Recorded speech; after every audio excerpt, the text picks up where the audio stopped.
Si.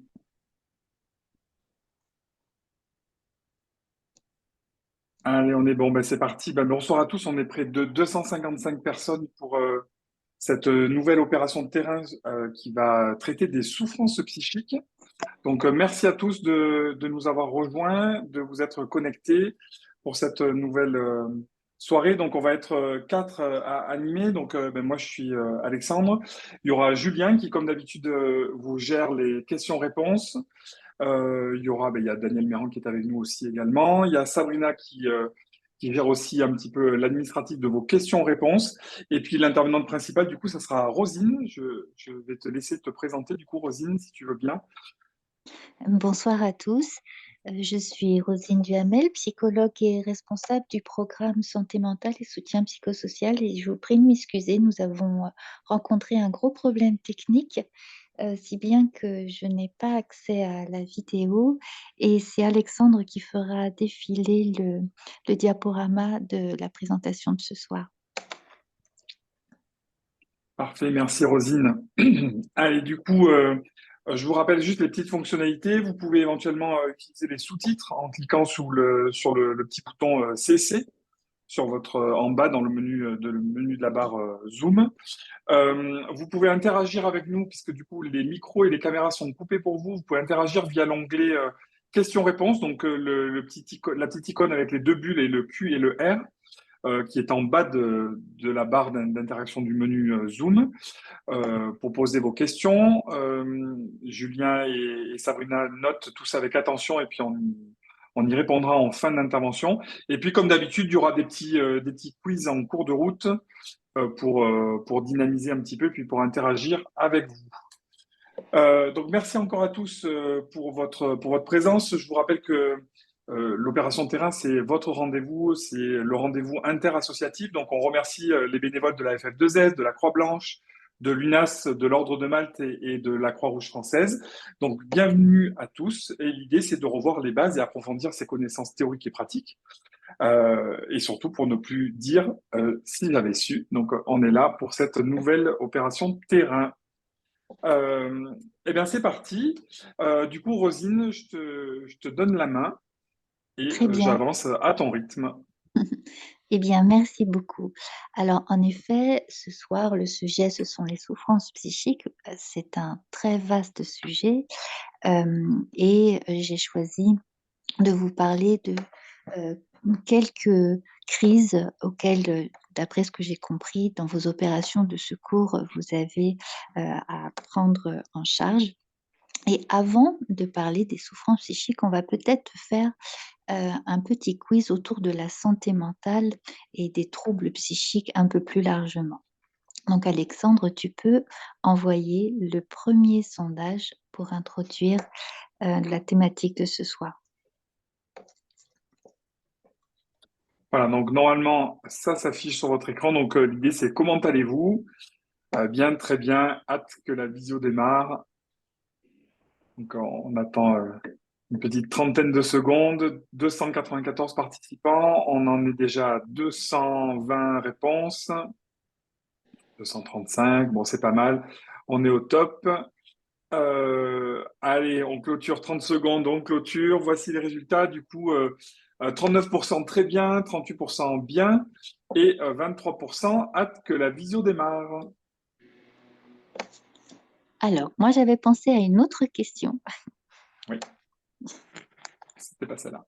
OK. C'était pas celle-là. Celle-là, La je pensais première, que... OK. Oui, Alors, la première, on y va, c'est parti. Celle-ci peut-être. voilà. Donc, Parfait. selon vous, quelle affirmation est ou sont justes? Une personne sur 10 dans le monde souffrira de troubles mentaux dans sa vie. Deuxième proposition, une détresse psychologique n'est pas toujours révélatrice d'un trouble mental. Troisième proposition, 60% des Français déclarent avoir des troubles du sommeil. Quatrième proposition, les symptômes anxio-dépressifs sévères ont diminué chez les jeunes après la pandémie de Covid-19. Et enfin, cinquième proposition, un tiers des personnes souffrant de troubles psychiques ne cherchent pas spontanément de l'aide. Donc, il y en a 140 réponses, 150, ça monte très vite. Ça monte très vite. On va mettre fin. Hop, on a 300 personnes connectées. Allez, encore un petit peu. On est presque à 90% de réponses. Allez. Donc, je vous partage les résultats. Les voici.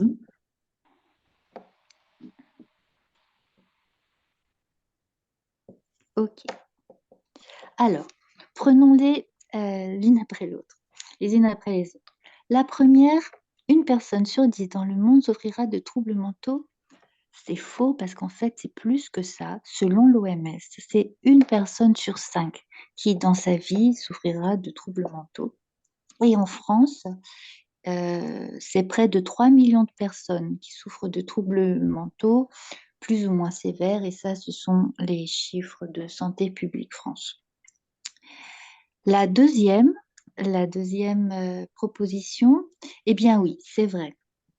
Une détresse psychique peut être induite par des situations qui sont éprouvantes, qui traversent la vie quotidienne, la vie de chacun. Ça peut être un deuil, un échec relationnel, un échec scolaire. Et les symptômes relativement communs et le plus souvent rencontrés, ce sont les symptômes anxieux ou dépressifs qui apparaissent généralement dans un contexte d'accident de la vie, d'événements stressants, qui, eux, peuvent être transitoires. Et dans la majorité des cas, les personnes qui souffrent de ces détresses psychologiques ne nécessitent pas de soins particuliers, de soins spécialisés. Cependant, si cette détresse psychologique est mal repérée ou mal accompagnée, elle peut évoluer et faire basculer la personne dans une maladie ou multiplier les difficultés sociales, professionnelles, etc. Donc, lorsqu'elle est temporaire qu'elle fait suite à un événement stressant, comme on vient de le dire, c'est considéré comme une réaction adaptative. C'est si elle perdure, si elle devient intense, qu'elle peut constituer un indicateur d'un trouble psychique. Pour la troisième, 60% des Français déclarent avoir des troubles du sommeil. C'est faux parce que là encore, c'est plus que ça, nous dit toujours Santé publique France, c'est près de 8 Français sur 10 et 79% des Français qui souffrent de troubles du sommeil. Quatrième proposition, les symptômes anxio-dépressifs sévères ont diminué chez les jeunes après la pandémie. Donc ça, j'imagine que vous en avez entendu parler. Ça a eu un écho très important dans les médias, donc c'est faux, bien évidemment. Et parmi les jeunes de 17 ans, par exemple,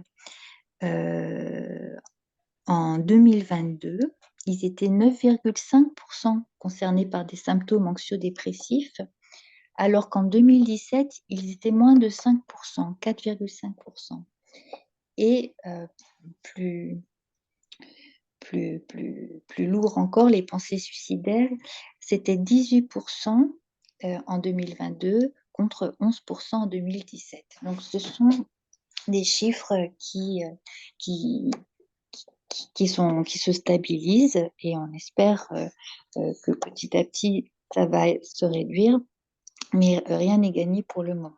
Et enfin, un tiers des personnes souffrent de troubles psychiques. C'est en fait 2 tiers. 2 tiers des personnes qui souffrent de troubles psychiques qui ne cherchent pas spontanément de l'aide.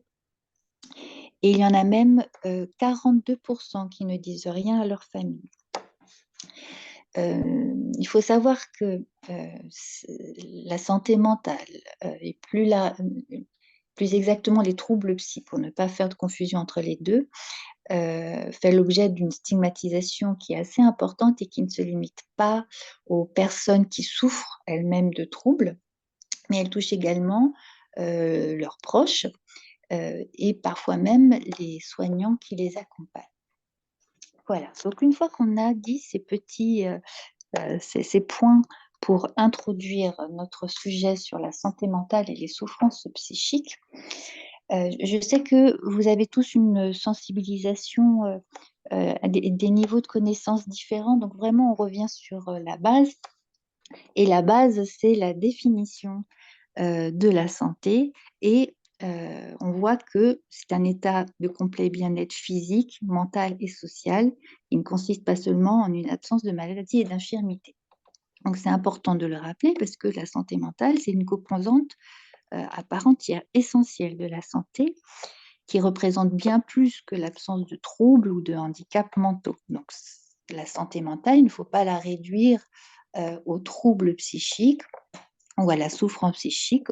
On a tous une santé, on a tous une santé mentale, donc elle concerne tout le monde. Et vous avez là la définition de l'OMS, comment l'OMS définit la santé mentale, comme un état de bien-être qui permet à chacun de réaliser son potentiel, de faire face aux difficultés normales de la vie, de travailler avec succès et de manière productive, et d'être en mesure d'apporter une contribution à la communauté. Voilà comment c'est défini. Et il y a parfois euh, des, euh, des traductions de cette définition qui est un peu plus axée sur une santé positive, où on travaille bien, etc. Cette définition-là est la plus neutre et c'est vrai que ça n'est pas forcément évident tout au long de la vie de pouvoir à la fois réaliser son potentiel, faire face aux difficultés. Donc la santé mentale, c'est une recherche d'équilibre constant, c'est quelque chose qui est mouvant et qui concerne tout le monde. Et en tant que secouriste, vous pouvez rencontrer des situations ou des personnes qui montrent des signes de souffrance psychique sur un DPS par exemple. Et euh, il y a des secouristes qui me disaient qu'ils ne se sentaient pas forcément très, très bien outillés ou n'étaient pas très assurés de la conduite à tenir. Donc, c'est ce qu'on va essayer de voir ce soir. Et je vous expliquerai aussi comment on pense vous aider un peu plus sur ces sujets-là. Euh, Notamment, peut-être que certains d'entre vous ont déjà suivi des formations sur la santé mentale. On entend beaucoup parler de deux types de formations aujourd'hui. Il y a une formation au premier secours psychologique et une autre formation sur les premiers secours en santé mentale. Et il y a souvent une confusion entre les deux types de formations. Les premiers secours psychologiques, dit aussi les PSP ou chez les anglo-saxons les PFA, euh, c'est à la fois une, une approche et une méthode pour accueillir les personnes qui sont impliquées dans des situations euh, exceptionnelles, des situations d'exception, des catastrophes, des crises. C'est une formation qui s'adresse essentiellement aux personnes aux volontaires qui interviennent sur le terrain et elle va permettre aux volontaires de d'évaluer l'ensemble des besoins des impliqués de manière à les orienter en fonction de leurs besoins. Et ça peut être des besoins sociaux, ça peut être des besoins psychologiques ou psychiatriques. En tout cas, ça prépare l'ensemble des volontaires qui sont en contact avec des impliqués.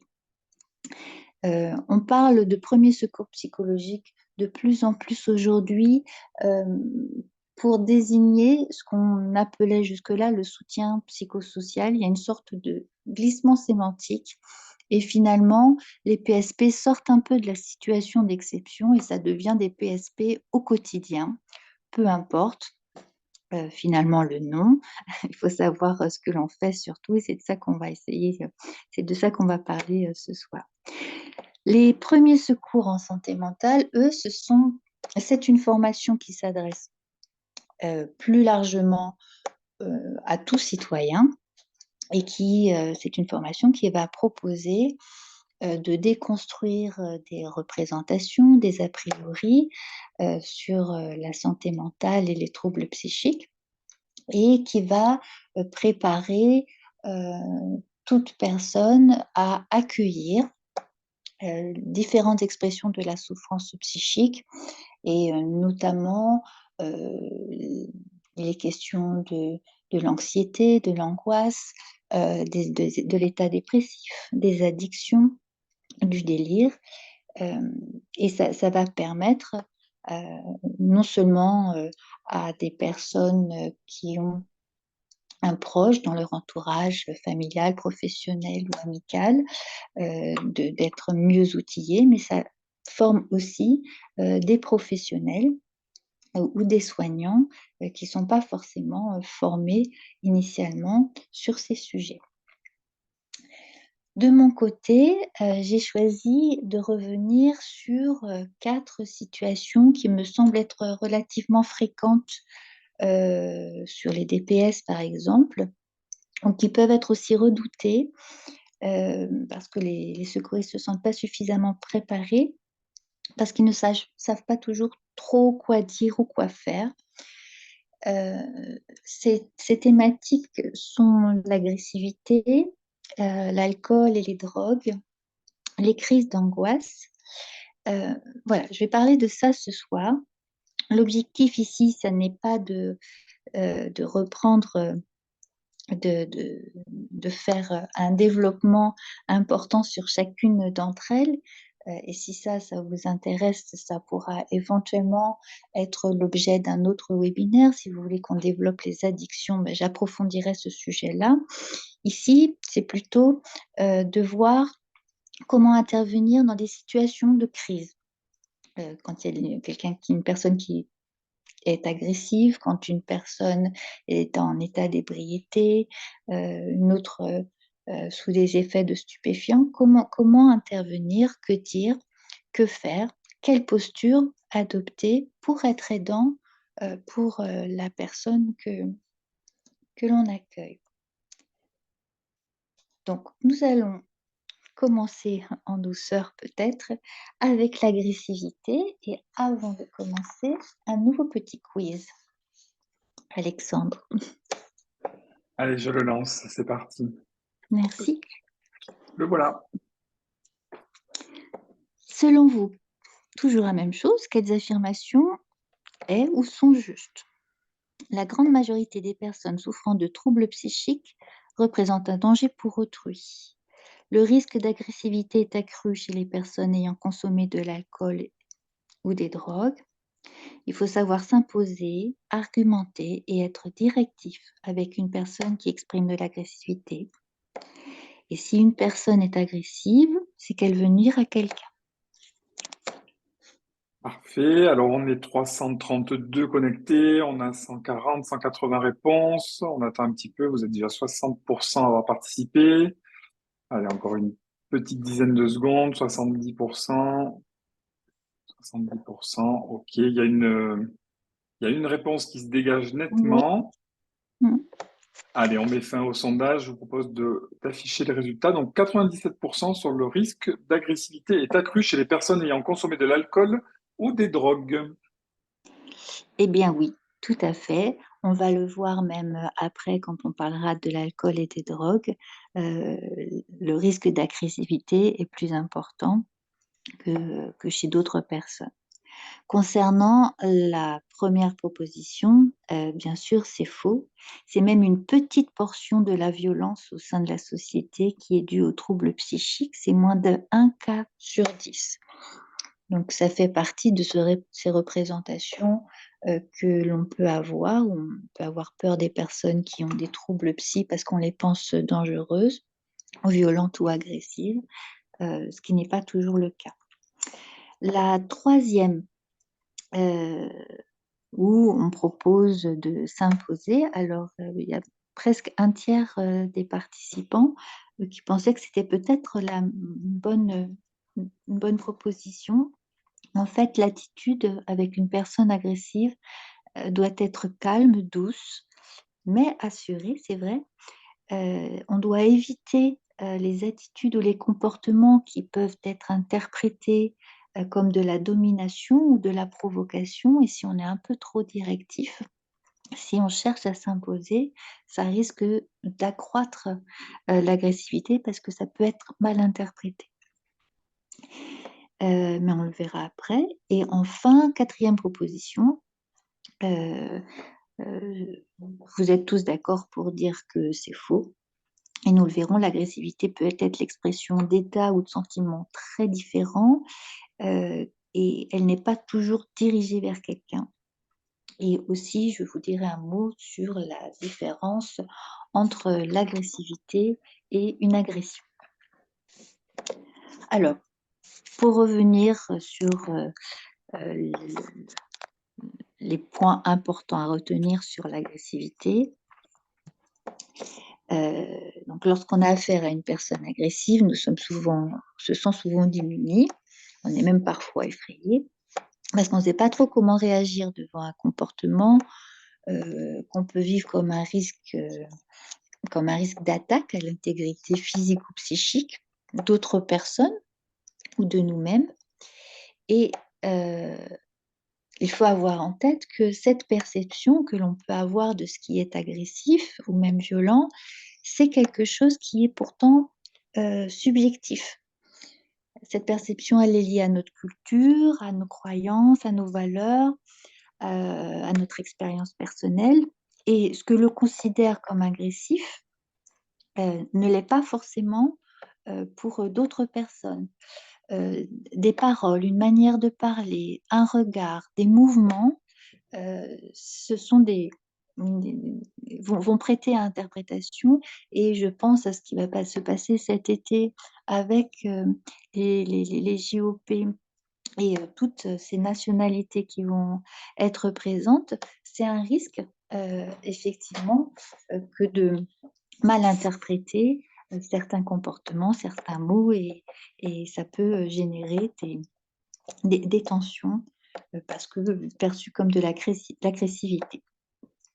Alors, faut-il s'inquiéter devant une personne agressive? Il faut se rappeler qu'à l'origine, l'agressivité, c'est c'est une réaction adaptative à un stress, à l'environnement que l'on retrouve chez tous les animaux. Elle permet de s'adapter à des situations difficiles, de se défendre, de s'affirmer, de résoudre des problèmes, de créer, d'évoluer. Et en ce sens, l'agressivité peut se rapprocher de ce qu'on appelle aussi la combativité. Comme on l'a vu tout à l'heure dans le sondage, l'agressivité, ça peut être aussi l'expression de besoins non exprimés ou non reconnus euh, qui crée qui crée une forme de mal-être qui ne parvient pas forcément à se dire avec des mots. Un sentiment de frustration, de la jalousie, de la colère peut s'exprimer par de l'agressivité.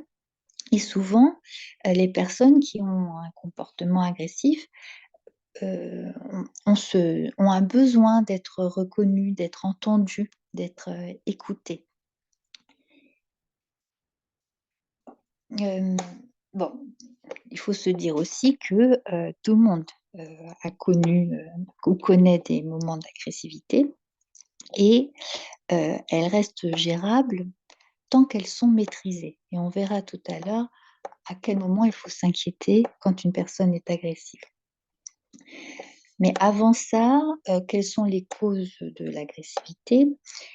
Ça peut être dû, un comportement agressif, ça peut être dû à un état physique, de la fatigue, des carences, de la fièvre, des douleurs, différentes pathologies, et évidemment de la consommation de substances. On verra tout à l'heure. Ça peut être une frustration, un sentiment d'insécurité, un sentiment d'isolement social. Comme je le disais à l'instant, le sentiment de ne pas être reconnu, respecté, les difficultés relationnelles, un manque de sens, de perspective, d'avenir, d'évolution. Enfin, il y a beaucoup de sentiments qui peuvent, à un moment donné, s'exprimer par de l'agressivité si elles n'arrivent pas, si ces sentiments ne sont pas reconnus, entendus ou s'ils ne peuvent se dire par des mots. Et chez l'être humain, l'agressivité peut prendre plusieurs formes. Alors, ça peut être verbal, avec des cris, des menaces, comportementales, quand par exemple quelqu'un va avoir un geste brusque, va jeter des objets, ou émotionnel, avec le ton de la voix qui monte et la colère qui va s'exprimer. C'est tout ce comportement-là qui souvent peut inquiéter. On peut changer de diapositive et je vous disais, tant que c'est gérable, que c'est maîtrisé, euh, il n'y a pas lieu de s'inquiéter. L'agressivité, elle peut être problématique et créer de graves difficultés si elle est répétée et disproportionnée, si elle est contenue et qu'elle n'arrive pas à s'exprimer, quand elle n'est plus maîtrisée ou lorsqu'elle vise à imposer, à menacer, à détruire et à nuire à quelqu'un. Et c'est à ce moment-là que l'on va parler d'agression. La différence entre l'agressivité et l'agression, c'est que l'agression, elle est dirigée vers quelqu'un avec l'intention de nuire à cette personne. Dans l'agressivité, il n'y a pas forcément de personne désignée pour recevoir cette agressivité. C'est important de l'avoir en tête parce qu'on va voir tout à l'heure que dans la posture que l'on a à avoir, il faut se détacher de l'idée que cette agressivité est dirigée contre nous. On va s'inquiéter aussi quand cette agressivité va produire une violence qui peut être destructrice pour soi ou pour les autres, quand elle est accompagnée d'éléments délirants, quand il y a des troubles du comportement associés.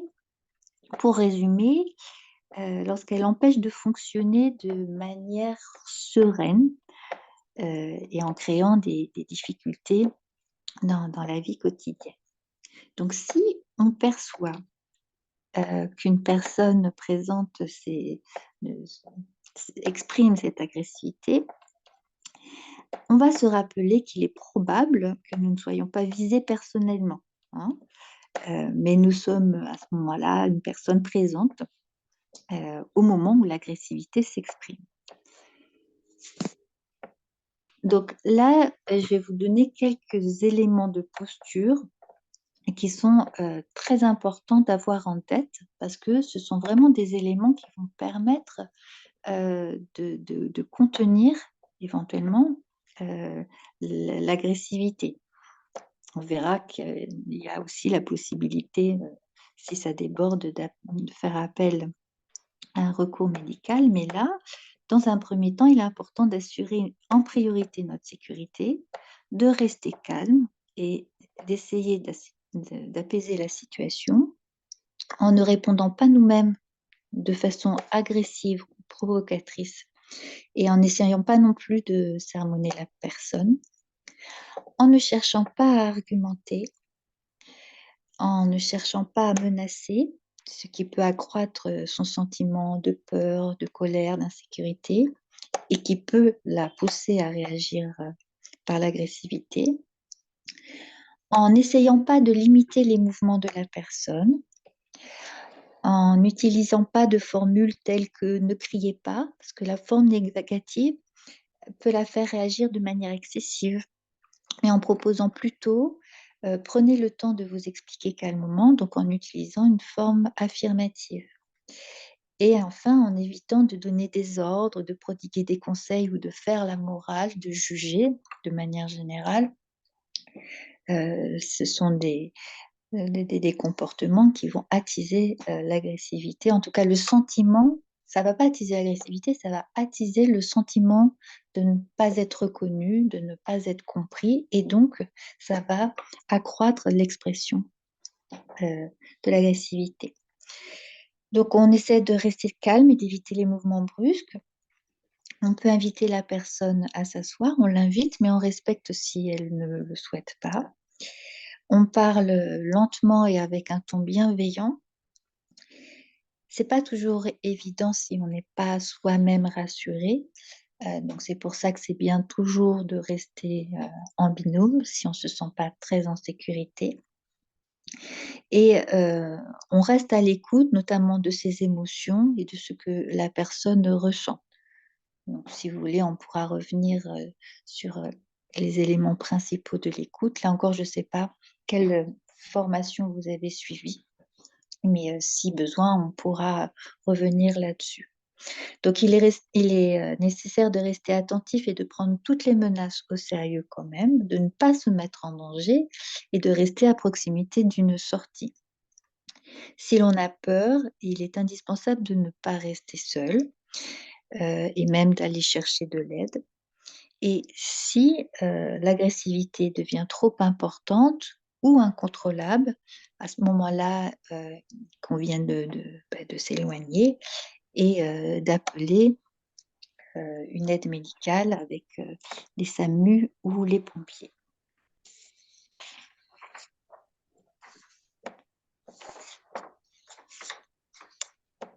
Voilà pour l'agressivité. Comme je vous le disais, je prends les sujets, j'essaie de vous donner des éléments qui peuvent vous aider et vous me direz après ce que vous voulez que j'approfondisse si besoin. Mais là, maintenant, autre situation dont on m'a parlé et qui n'est pas toujours évidente, ce sont les personnes qui ont consommé de l'alcool. Donc là, on va avoir un petit sondage à nouveau. Allez, on y va, c'est parti. Donc, je vous envoie ça. Le voici qui apparaît sur vos écrans. Hop là. Toujours, selon vous, quelle est ou quelles sont les affirmations qui sont justes? Il existe des méthodes efficaces pour accélérer l'élimination des effets de l'intoxication alcoolique. Chaque année, il y a presque autant d'hommes que de femmes dont le décès est attribuable à l'alcool. 10% de la population adulte consomme plus de la moitié de l'alcool consommé. Et enfin, 4 millions de personnes consomment du cannabis au moins une fois dans l'année en France. Allez, on est à 30% de participants qui ont répondu. Vous êtes déjà encore 330 personnes connectées à peu près. Il y a quand même une tendance qui se détache. Allez, on est à presque 70% de réponses. Du coup, je vous propose qu'on clôture le sondage. Je vous affiche les résultats. Donc, on a 76% des Hum, panélistes qui pensent que des millions de personnes consomment du cannabis au moins une fois dans l'année en France. Ah, alors c'est vrai.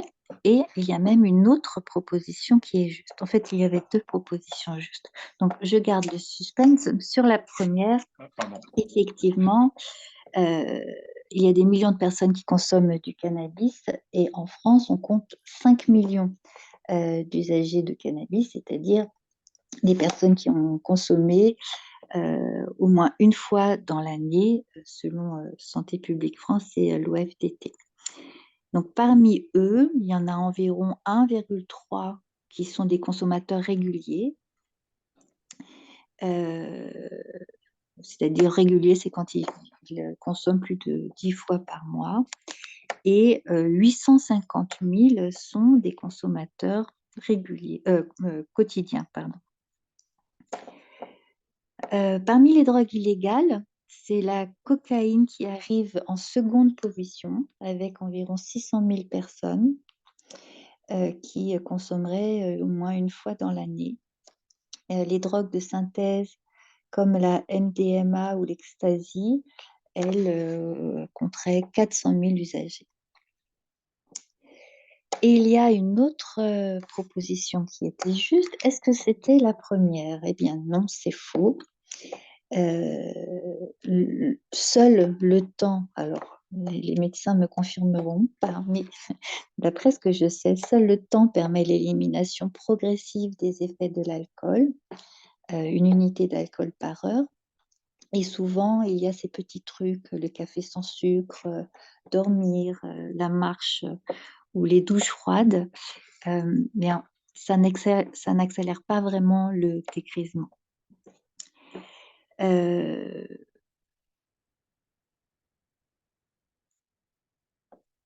Deuxième proposition, c'était, il y a presque autant d'hommes que de femmes. En fait, c'est faux parce qu'il y a euh, 41 000 décès qui sont attribués à l'alcool par an, dont 30 000 chez les hommes et 11 000 chez les femmes. Là encore, c'est Santé publique France. Donc, il y a une prévalence chez les hommes de cette nature de décès. Et donc, la deuxième qui était juste, c'était vrai que 10% des 18-75 ans consomment à eux seuls 58% de l'alcool consommé. Et c'est aussi 10% des adultes, pas forcément les mêmes, qui consomment quotidiennement de l'alcool. Et ça va varier selon les régions en France. Ça varie entre 7% et 12%. Alors, qu'est-ce qu'on peut dire de l'alcool? Alors, il y a des choses que vous savez déjà. On va mettre un petit peu les choses à plat. Donc, une personne peut être sous l'influence de l'alcool sans être nécessairement en état d'ivresse. Dans certains cas, l'alcool peut entraîner une modification sensible du comportement de la personne qui a bu. Elle peut devenir agressive, on l'a vu tout à l'heure, dans ses réactions verbales et physiques. Alors qu'en fait, lorsqu'une personne est ivre, c'est une personne vulnérable et elle n'est pas en mesure d'évaluer son niveau d'ébriété. Et ça n'est d'ailleurs pas le moment d'essayer de la raisonner. Essayer de raisonner une personne qui est en état d'ivresse, ça, ça semble, ça semble raisonnable pour la personne qui essaye d'argumenter, mais pour la personne qui est sous effet d'alcool, ça n'aura pas de sens. Donc, quels sont les signes d'un état d'ivresse? En fait, l'état d'ivresse n'est pas déterminé par un seuil de consommation d'alcool, parce que ça varie énormément, et il se traduit par des manifestations physiques, notamment avec des troubles sensorimoteurs, la personne qui titube, qui traîne des pieds ou qui doit être soutenue pour marcher, des troubles de la cognition avec des trous de mémoire, ces personnes ont du mal à se rappeler dans quel ordre, etc. Au niveau physique, on voit aussi une pupille dilatée, des nausées, des vomissements ou de la diarrhée, des troubles de l'élocution aussi, avec une élocution difficile et des propos incohérents, des vêtements en désordre, la présence ou des traces de vomissement. Donc physiquement, ça se voit, une personne qui est en état d'ivresse. Mais au niveau des aspects psychologiques, on observe fréquemment des troubles de la cognition. Ça, c'est ce que je disais tout à l'heure, je me suis trompée là. Avec des difficultés à s'orienter dans l'espace et dans le temps, un état d'euphorie, d'excitation et des changements importants et répétés de l'humeur, des changements de comportement, passant de moments très actifs à des moments d'effondrement ça peut être très déstabilisant quand on assiste à ces changements. Des phases de discours très importants de logorée qui vont être suivies par des phases plus mutiques. Là aussi, ça peut être inquiétant pour une personne qui n'a pas forcément l'habitude. Et évidemment, il y a toute une partie qui est de l'ordre de la désinhibition, de la désinhibition sociale, de la désinhibition dans le comportement et qui peut faire prendre des risques, par exemple, pour prendre le volant. Encore une fois, une personne en état d'ébriété ne peut pas se rendre compte de son niveau d'ébriété. Donc, quel comportement adopter avec des personnes qui sont sous l'effet de l'alcool? Alors, pour éviter l'escalade, on va tenter de canaliser le comportement et on va suivre quelques règles assez simples. Là encore, on va rester calme, éviter toute forme de provocation. Il faut avoir à l'esprit, rester conscient que la personne ne se rend pas compte de son niveau d'ébriété. On fait preuve de prudence et on intervient, mais sans pour autant se mettre en danger. On adopte une communication adaptée, avec respect, sans infantiliser. Ça, c'est difficile parce que quelqu'un qui est vulnérable, on va avoir tendance à lui parler comme un enfant et la personne, ça risque de la fâcher, elle risque de se sentir humiliée et donc ça risque de créer de l'incompréhension et euh, créer une forme d'agressivité. Euh, on ne va pas juger, on ne va pas se moquer ou provoquer, donc on adapte la communication pour qu'elle soit la plus euh, contenante et bienveillante possible. On évite les gestes brusques, brusques comme je le disais tout à l'heure, qui peuvent être interprétés comme menaçants. On veille à sa sécurité et à celle des autres en maintenant une distance par rapport à la personne, en éloignant éventuellement des objets ou des machines qui pourraient être dangereux ou qui pourraient provoquer des chutes, ce genre de choses. Si la personne représente un risque pour elle-même, là encore, ça peut être, enfin, il est indispensable de faire appel, dans certains cas, à la police et sinon à des médecins, parce qu'il y a une obligation d'assistance à personne en danger. Donc, vous intervenez en tant que secouriste et parfois, euh, l'intervention d'un médecin peut devenir nécessaire si vous n'arrivez pas. Enfin, si des signes s'aggravent, et on va le voir tout à l'heure. On va rester avec elle, on va toujours veiller à ce qu'une personne reste avec elle, on ne la laisse pas seule. Si elle commence à se sentir mal, on va lui parler pour qu'elle reste consciente. Euh, on ne donne pas de nourriture parce que ça peut créer, ça génère un risque d'étouffement.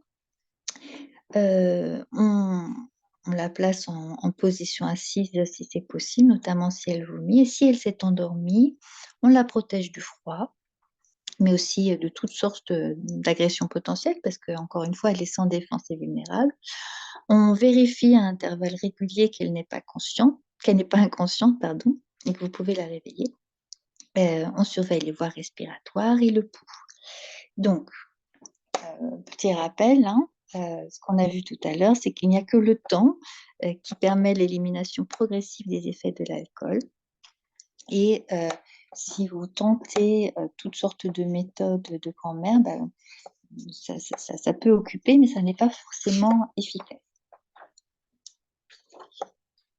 Alors, quand demander de l'aide médicale sous le contrôle des médecins, si la personne a perdu connaissance, si elle reste sans réaction quand on essaie de lui parler, si elle est dans un coma éthylique, qui peut se produire avec une consommation excessive d'alcool, euh, où il y a une perte de conscience associée à une perte de tonus musculaire et un refroidissement du corps, elle peut être gravissime et donc il faut la traiter à temps. C'est vraiment une situation d'urgence.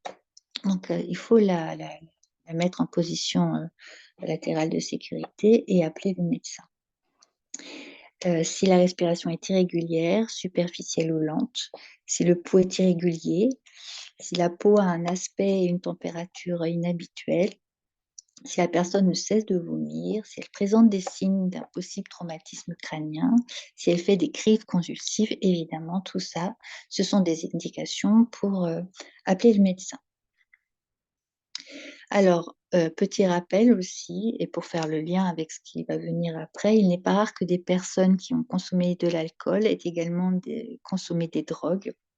Et si la personne confirme avoir pris à la fois de l'alcool et des drogues, il faut avoir en tête que le risque pour la santé est majoré et que le recours aux secours médicaux est indispensable. Et en cas de doute sur des signes de prise d'alcool ou de drogue, on tient toujours la même conduite en ayant recours à des secours médicaux. Concernant la consommation de drogue, on va avoir un tableau à peu près similaire dans la posture et la conduite à tenir, mais quand même sur les drogues, il faut avoir en tête que les effets sont très variables et dépendent entre autres du type de drogue et de la quantité consommée.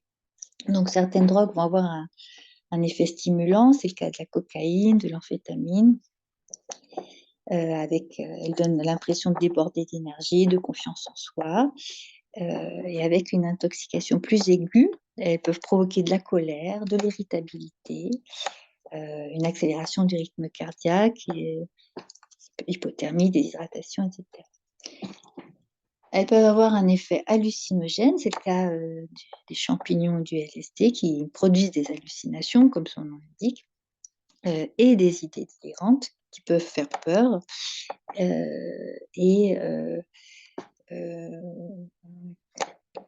Quelqu'un qui délire, c'est pour des personnes qui n'ont pas forcément l'habitude, c'est très déstabilisant, c'est effrayant. Et ça peut l'être aussi pour l'entourage de cette personne. Et parfois, on pourra en parler aussi, il est nécessaire de pouvoir être présent pour l'entourage.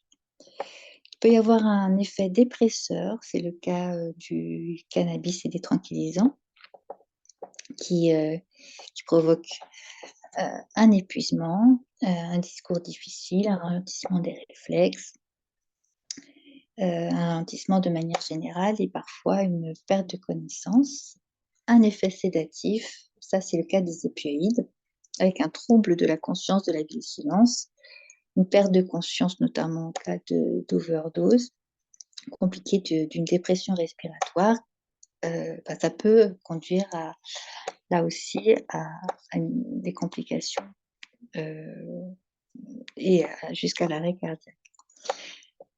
Certaines substances peuvent avoir plusieurs effets et c'est pourquoi, c'est le cas de l'ecstasy, du cannabis par exemple, et c'est pourquoi il est très souvent difficile de déterminer quelle drogue a été consommée. Voilà.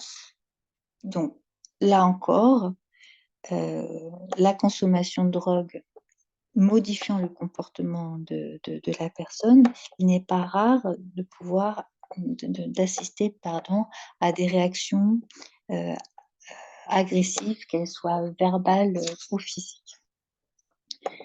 Donc, comment se comporter face à une personne qui a pris des stupéfiants? Donc là encore, je ne vais pas faire de développement sur les addictions de manière générale et sur les raisons de la prise de drogue, sur la souffrance psychique qu'il peut y avoir derrière. On reste centré sur la crise. Donc, comment on se comporte face à une personne qui est sous substance? Là encore, on reste calme. On adopte une communication adaptée avec un langage clair, simple, toujours avec respect, sans se moquer, sans provoquer. Il faut penser à répéter ses propos parce qu'une personne qui est droguée peut avoir du mal à comprendre ce qu'on lui dit. Donc, il faut répéter.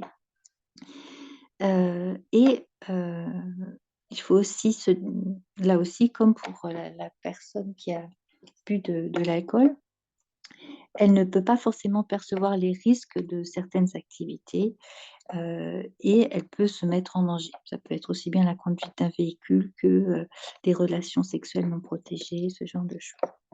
Donc, on va évaluer les dangers potentiels et veiller à la sécurité de la personne, comme on le faisait tout à l'heure. Si elle veut faire une activité risquée, comme conduire son véhicule, on va lui rappeler avec bienveillance et fermeté les risques pour elle et pour les autres. Et on va chercher un autre mode de transport, par exemple. enfin, lui permettre de rentrer chez elle.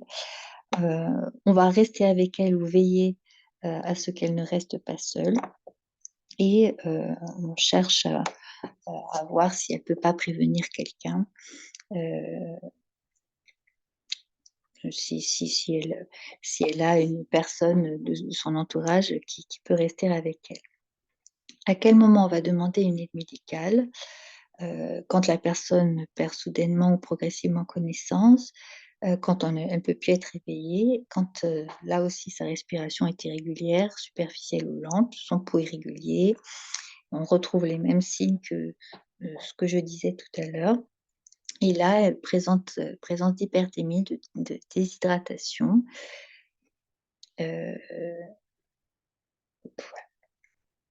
Là, comme je le disais tout à l'heure, une personne qui a pris des drogues associe souvent ça à une prise d'alcool, ce qui aggrave la situation, et c'est toujours une raison de demander conseil ou assistance d'un médecin.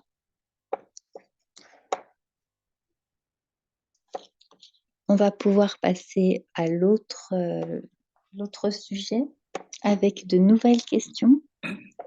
Allez, on y va, c'est parti. Je vous affiche ça tout de suite. Le voici. Donc, du coup, toujours pareil. Selon vous, quelle affirmation est ou sont justes? Donc, les troubles anxieux sont les troubles mentaux les plus courants dans le monde. Une personne sur 10 sera touchée par des troubles anxieux dans sa vie. L'attaque de panique est une autre manière de désigner la crise d'angoisse. Et la dernière proposition, une personne qui vit une crise d'angoisse ne peut pas savoir ce qui peut l'aider à surmonter sa crise. Allez, vous êtes plus de 300 personnes. Allez, 30 personnes ont répondu déjà.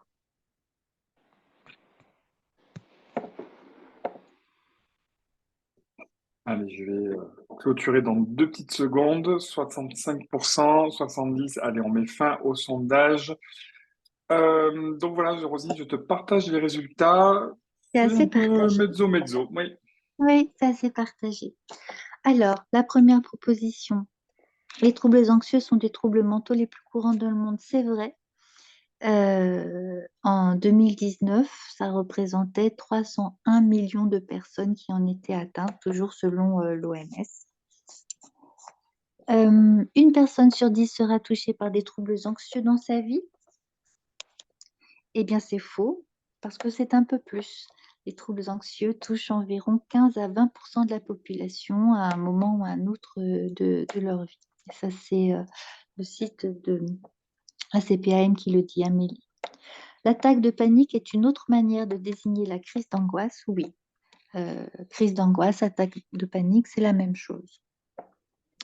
Et enfin, une personne qui vit une crise d'angoisse ne peut pas savoir ce qui peut l'aider à surmonter sa crise.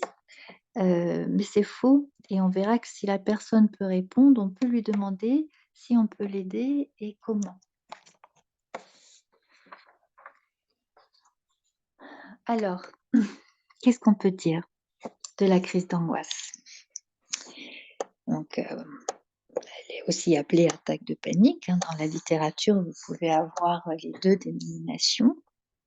Et les crises d'angoisse sont relativement fréquentes. Ce sont des épisodes de peur ou d'anxiété intense qui sont souvent associés à une perte de contrôle de la situation, de contrôle de soi, et une impression de mort imminente. On a peur de mourir. Chacune peut vivre des crises d'angoisse, on l'a vu, plus ou moins intenses au cours de sa vie. Et aider quelqu'un qui a une crise d'angoisse, finalement, c'est à la portée de tous. Et des secouristes, mais ça peut être aussi de proches. Alors, quels sont les signes d'une crise d'angoisse? Une crise d'angoisse peut survenir de manière assez brutale, avec des signes physiques que vous avez décrits là: essoufflement, transpiration, palpitations, gêne thoracique, vertige, nausée, etc. Mais aussi psychologique, peur intense, impression de devenir fou, de perdre pied, de perdre pied avec la réalité, la peur de mourir, on l'a dit. La crise d'angoisse dure en moyenne 20 à 30 minutes et lorsqu'elle disparaît, elle laisse place à une sensation de soulagement parce que ça va mieux, on respire mieux, mais aussi d'une importante fatigue. Donc quand la crise d'angoisse est terminée, on a les effets, de la crise d'angoisse encore. Alors, quelle est la conduite à tenir dans ces cas-là? On va se présenter. Là aussi, on reste calme et on ne cède pas à l'angoisse et à la panique à son tour parce que, c'est quelque chose qui peut arriver quand quelqu'un ne respire pas bien. Par empathie, on va se mettre à respirer de la même manière qu'elle, donc il faut bien, en avoir conscience, prendre de la distance pour rester calme.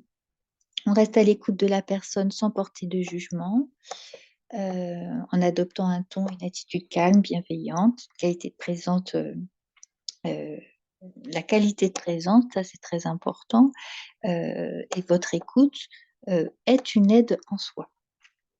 Pour, heu, pour une personne qui est, angoissée, ça va l'aider à s'apaiser, et à se détendre. S'assurer que le risque cardiaque est à écarter, ça on le verra après. On met des mots sur un ton rassurant, sur ce qui est en train de se passer. Ça peut être par exemple, «Je vois que vous avez du mal à respirer, je suis avec vous, je reste à votre côté, à vos côtés, vous êtes en sécurité». Tout ça dit avec beaucoup de douceur, heu et calmement va aider la personne à prendre appui sur vous d'une certaine manière, dans et ne pas perdre pied. Heu, il ne faut pas minimiser, ce que la personne est en train de vivre parce que ce qu'elle vit, c'est réel. Elle a vraiment très peur, même si, ça n'est pas dangereux en soi, la crise d'angoisse. Elle a vraiment la sensation qu'elle peut être en train de mourir. Heu,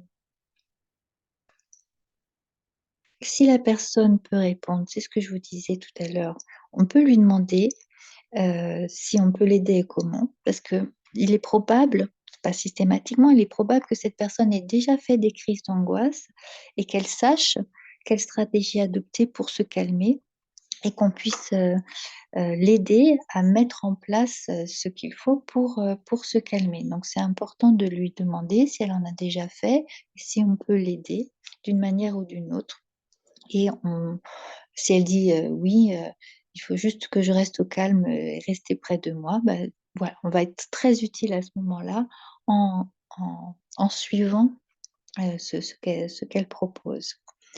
Mais elle peut aussi, préférer rester seule et donc à ce moment-là, on va respecter, la distance nécessaire tout en ayant un œil attentif, bien évidemment. On va pas essayer de deviner, de quoi la personne a besoin. Il vaut mieux lui demander directement et si quelque chose, a provoqué la crise d'angoisse, évidemment, on va tâcher d'éloigner cette source d'angoisse ou éloigner la personne de cette source d'angoisse. Là encore, on fait en sorte, qu'elle ne reste pas seule.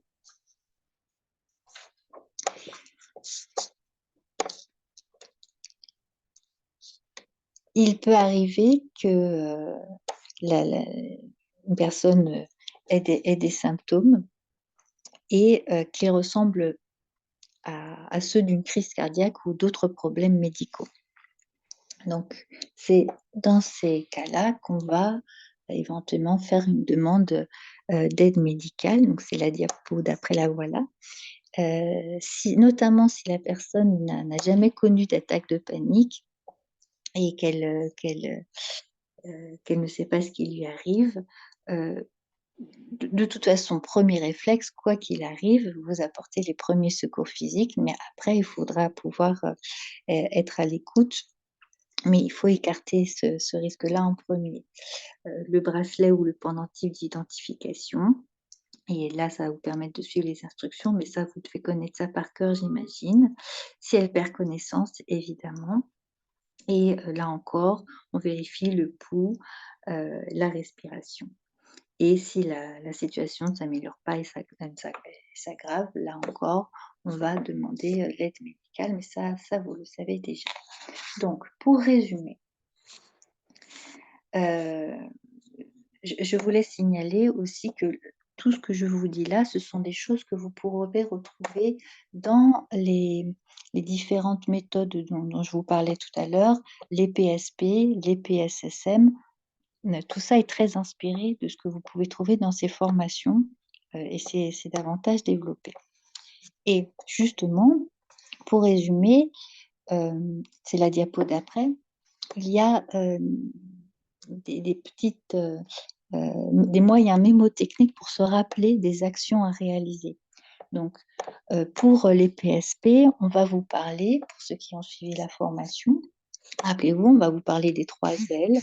Look, listen and leak, c'est observer, écouter, mettre en lien.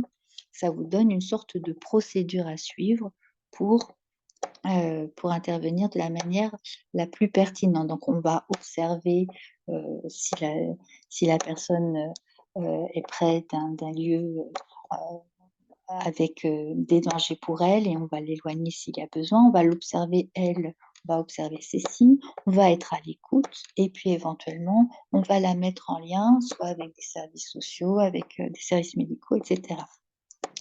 Dans la méthode PSSM, premier secours en santé mentale, on parle d'un moyen mémotechnique, c'est aérer. C'est comment approcher la personne, être à son écoute, lui apporter du réconfort, l'encourager dans ses démarches et lui donner les informations nécessaires et éventuellement l'orienter. Donc ça, c'est sur les principes d'action. Moi, je vous propose un dernier acronyme qui, elle, est davantage sur la posture. Parce que, vous l'avez vu, finalement, quand on parle de souffrance psychique, ce qui est particulièrement important, c'est la manière dont on va être avec l'autre. La bienveillance, l'empathie, le respect. J'ai insisté plusieurs fois pour dire que la personne devait se sentir entendue, reconnue, qu'il ne fallait pas l'infantiliser, que je vais aller lui demander son avis sur ce qu'elle pensait être aidante pour elle. Donc, tout ça avec une attitude calme, à l'écoute et en prenant du recul, avoir la juste distance pour pouvoir prendre aussi les bonnes décisions. Donc, vous voyez que dans ces 3 approches, finalement, il y a un point commun, un terme qui revient à chaque fois, c'est écouter, parce que vraiment l'écoute, pour certains, vous avez peut-être déjà entendu cette formulation, mais c'est l'autre geste qui sauve. Et notamment dans les souffrances psychiques, il est indispensable de pouvoir se taire et entendre l'autre dans sa réalité. Et c'est vraiment quelque chose qui est particulièrement aidant. C'est un geste en soi qui va permettre d'apaiser, de calmer. Donc, le dernier acronyme, bercer, en lien avec cet apaisement qu'on peut apporter. Et pour finir, j'ai abordé 4 thématiques que vous rencontrez sans doute déjà souvent, mais tout ce que je viens de dire là va faire l'objet de la rédaction de fiches pratiques qu'on mettra à votre disposition. Je ne sais pas encore sous quelle forme, mais elles seront à votre disposition et va enrichir ces propositions d'une fiche sur les pensées et la crise suicidaire, sur les personnes qui délirent, sur les différences culturelles. Je vous le disais en début de présentation, ça a un rôle très important, surtout pour pouvoir comprendre les souffrances psychiques. Et elles vont s'exprimer de manière très différente. Donc, c'est important de revenir sur ce point-là aussi. Donc, ces fiches pratiques, mais il y aura aussi des motion design. Il y en a un qui existe déjà sur le prendre soin de soi, un à venir sur l'agressivité.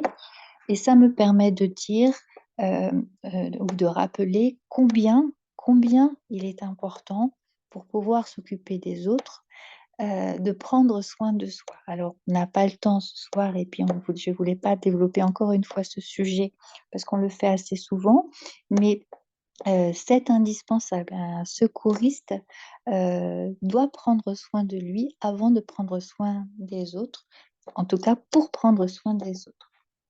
Et on va essayer aussi de reprendre ces différents thèmes au cours de différentes vidéos. Et puis, en attendant que tout ça sorte, il y a déjà pas mal de sources et de ressources que vous pouvez consulter sur le site de PSSM, sur le site Psychom, de Drogue Info Service et de Santé publique France. Voilà. Eh bien, écoutez, je crois que j'en ai fini pour ce soir. Parfait, merci beaucoup Rosine. Merci Du beaucoup. coup, on prend peut-être 5 minutes pour répondre à éventuellement des questions. Julien, je ne sais pas si tu avais des questions. J'avais noté. Oui, merci. Merci Rosine en tout cas pour cette présentation. Alors, il y a plusieurs questions. Forcément, on n'aura pas le temps de répondre à toutes. J'ai essayé d'en combiner quelques-unes. La première, Rosine, c'est de savoir s'il existe une échelle pour évaluer le niveau de stress de la personne à l'image de ce qu'on pourrait avoir pour la douleur. Alors, il y a différentes échelles qui peuvent exister, mais pas forcément, pas forcément pour poser un diagnostic, c'était plutôt dans des enquêtes, dans des enquêtes. Euh, à ma connaissance, j'ai pas de référence d'enquête que l'on pourrait utiliser pour, définir le niveau de stress. J'ai envie de vous répondre que euh, il faut faire confiance à la personne qui vous le dit. Quand on parle de souffrance psychique, on est à l'écoute de la réalité de l'autre. Donc effectivement, comme pour la douleur, s'il nous dit ben, mon stress est à tel niveau entre 1 et 10, mais euh, dans certaines situations, ça va peut-être très bien se passer, mais en fonction de l'origine du stress et de l'état de stress et de la manière dont la personne vit le stress, ça peut être déplacé. Bon, mais éventuellement, je pourrais faire des recherches pour voir s'il y a des choses qui ont été mises en place, notamment sur des postes de secours. Je vais vérifier. Mais Parfait. j'ai envie de vous dire, faites-vous confiance et faites confiance à la personne avec qui vous parlez et c'est dans votre attitude que vous allez pouvoir aider la personne qui vit une situation de stress. Savoir à quel niveau elle en est va pas forcément vous aider à mieux connaître l'attitude à avoir. Je sais pas si j'étais très claire, si? Si, c'est très clair. Merci pour cette précision. Euh, Tu as parlé au cours de cette présentation de la formation de PSSM. Est-ce que tu peux nous dire qui peut suivre cette formation et à qui elle s'adresse? Alors, PSSM, c'est pour tous. Aujourd'hui, c'est PSSM France qui diffuse cette formation, qui a l'agrément pour le faire. Et nous, on essaie de voir à la Croix-Rouge française comment on peut diffuser cette formation. Donc, c'est vraiment, comme je vous le disais tout à l'heure, ouvert à tout citoyen. Le ministère de la Santé préconise que chacun puisse suivre cette formation. Et il y a des médecins généralistes qui se font former, il y a des infirmiers qui se font former parce qu'ils ne se sentent pas euh, suffisamment préparés quand ils ont affaire à des patients qui peuvent présenter les troubles dont je vous parlais. Je vous rappelle, hein, il y a 4 grandes familles, entre guillemets, qui sont abordées dans ces PSSM autour de l'anxiété, de la crise d'angoisse, l'attaque panique, euh, les états dépressifs et la crise suicidaire, les addictions avec les drogues, les, et l'alcool, et le délire, la schizophrénie, etc. Donc, ce sont les points qui sont, les, les- les troubles qui sont abordés, et à chaque fois, euh, avec la méthode aérée dont je vous ai parlé tout à l'heure, il y a une proposition sur la manière d'aborder, d'accompagner les personnes qui pourraient souffrir de ces différents troubles ou de ces différentes expressions de souffrance. Euh, c'est accessible vraiment à tous, vu qu'il y a même une version pour adolescents qui est développée. Euh, alors ça a un coût, et ce coût comprend, alors je ne sais plus combien c'est exactement, mais dans ce coût, il y a euh, la réalisation, la production d'un manuel qui vous est remis à la fin de la formation, un manuel qui peut être consulté après. Euh, et cette formation, après l'avoir suivie, ben, vous êtes secouriste en santé mentale.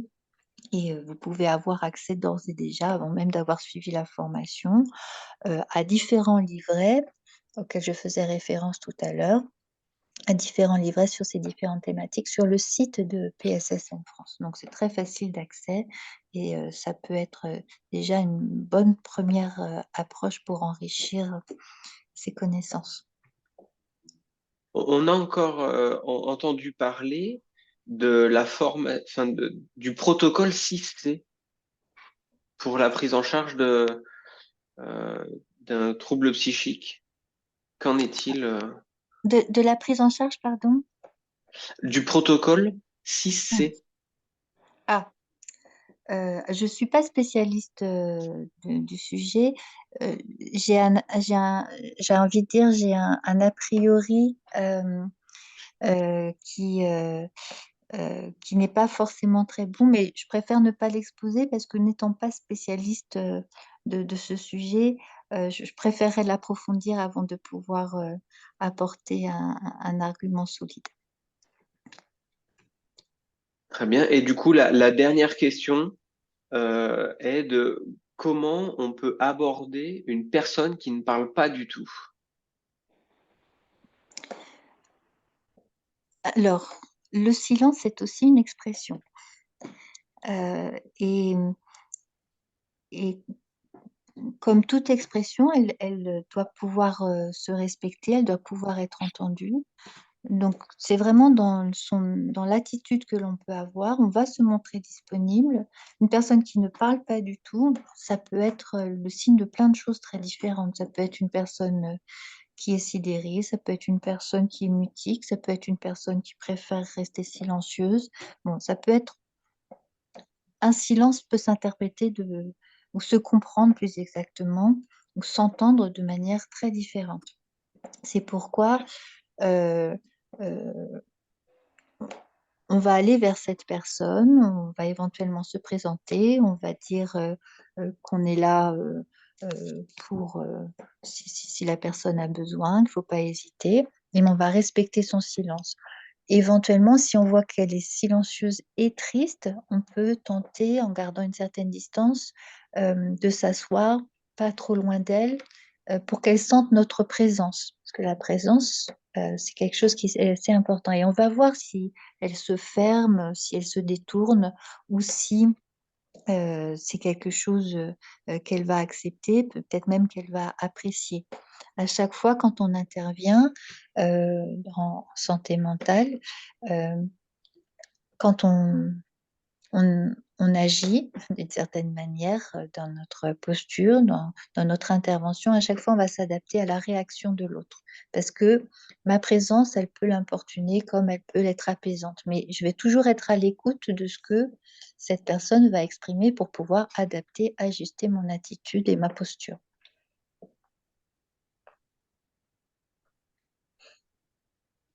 Merci pour toutes les précisions que tu as pu apporter. Compte tenu de l'heure, on va devoir avancer et vous remercier en tout cas pour, euh, pour cette présentation et puis pour votre participation, Alex, du coup.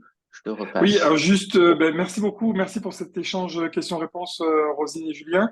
Peut-être le docteur Mirand, une petite intervention, un mot de Ouais, clôture. tu voulais effectivement me donner la parole. D'abord, effectivement, je remercie Rosine pour cette brillante présentation qui aborde des points qui sont des points de terrain. Deuxièmement, aussi je remercie Rosine et tout son service pour le travail qu'il réalise dans ce domaine-là, qui est réalisé. Et ensuite, ça permet de revoir notamment nos formations PSE, et aussi bien en formation initiale qu'en formation continue. Et on va réadapter nos formations, notamment avec les différentes fiches techniques que vous réalisez. En tout cas, merci beaucoup pour cette présentation et pour le travail qui est réalisé. Et merci à tous d'avoir participé à cette soirée. Merci à tous, merci beaucoup. Vous avez été plus de 330 à nous suivre ce soir. Donc, prochain rendez-vous mardi 21 mai pour l'interculturalité en DPS. On vous en dira plus, on vous envoie des messages pour vous inviter à tout ça. Merci beaucoup, bonne soirée à tous et à très bientôt. Merci. Merci, au revoir.